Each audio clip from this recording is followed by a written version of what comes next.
Bantuan langsung tunai atau disingkat BLT adalah program bantuan pemerintah berjenis pemberian uang tunai atau beragam bantuan lainnya, baik bersyarat maupun tak bersyarat untuk masyarakat miskin. Tahapan pelaksanaan program BLT di Indonesia umumnya dimulai dari sosialisasi, verifikasi data, nama nominasi rumah tangga sasaran yang akan diberikan bantuan, pembagian kartu BLT, pencairan dana, dan terakhir pembuatan laporan dan evaluasi. Mekanisme pembagian BLT yang terstruktur baru diberlakukan pada tahun 2008 dan mekanisme ini tetap digunakan pada tahun 2013.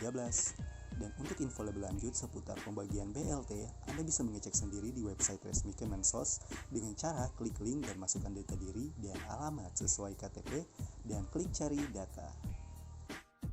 Bantuan langsung tunai pertama kali diciptakan di Brasil pada tahun 1990-an dengan nama Bolsa Escola dan berganti nama menjadi Bolsa Familia. Program ini sifatnya adalah bantuan langsung tunai bersyarat yang diprakarsai oleh Luiz Inácio Lula da Silva, Presiden Brasil ke-35.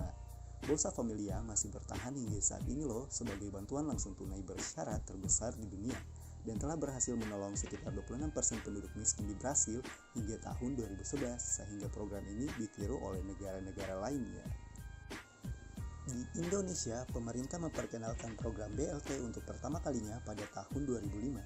Program ini dicetuskan oleh Yusuf Kalla tepat setelah dirinya dan Susilo Bambang Yudhoyono memenangkan pemilihan umum presiden dan wakil presiden Indonesia pada tahun 2004. Pada tahun 2004, pemerintah Indonesia memastikan harga minyak dunia naik.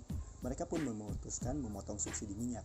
Hal ini dilakukan dengan alasan BBM bersubsidi lebih banyak digunakan oleh orang-orang dari kalangan industri dan berstatus mampu. Lalu setelah didata lebih lanjut, diketahui dari tahun 1998 sampai dengan 2005, penggunaan bahan bakar bersubsidi telah digunakan sebanyak 75%. Pemotongan bersubsidi terus terjadi hingga tahun 2008 dengan kenaikan sebesar 50% dari harga awal karena harga minyak dunia kembali naik saat itu. Akibatnya, harga bahan-bahan pokok pun ikut naik. Selain program BLT tak bersyarat, pemerintah juga menyelenggarakan program BLT bersyarat dengan nama Program Keluarga Harapan atau PKH.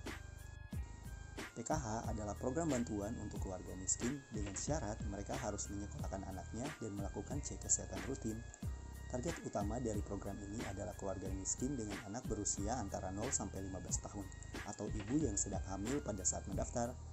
Dana tunai akan diberikan kepada keluarga pendaftar selama 6 tahun. Program ini menargetkan sekitar 2,4 juta keluarga miskin yang telah diberikan ke 20 provinsi, 86 daerah, dan 739 subdaerah dengan jumlah telah menyentuh 816.000 keluarga miskin. Selama penyelenggaraannya, banyak kontroversi berkembang terkait program BLT dari tahun ke tahun.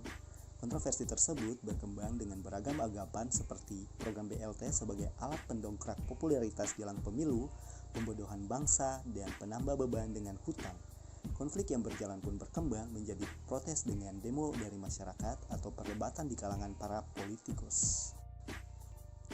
Walau penuh dengan kontroversi, tetapi ada juga beberapa kalangan yang mendukung program BLT. Mereka berpendapat program BLT adalah program yang mampu membantu masyarakat miskin. Meskipun tidak berpengaruh langsung dari segi daya beli masyarakat, uang tunai tersebut dapat menjadi tabungan dan modal usaha bagi warga miskin.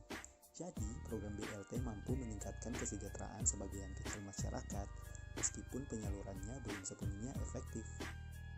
Walau BLT dinilai sukses di Indonesia, tapi ternyata BLT mempunyai beberapa kelemahan. Yang pertama, pembagian tidak merata disebabkan data yang digunakan adalah data lama. Yang kedua, program BLT kerap kali menciptakan peluang korupsi dengan jalan pemotongan dana bantuan dengan beragam cara. Yang ketiga, kurangnya koordinasi antara pemerintah pusat dengan para pengurus tingkat daerah. Yang keempat, jumlah nominal insentif BLT sama sekali tidak memiliki pengaruh signifikan bagi kesulitan yang dihadapi masyarakat miskin. Yang terakhir, program BLT disinyalir memicu konflik sosial di tengah masyarakat.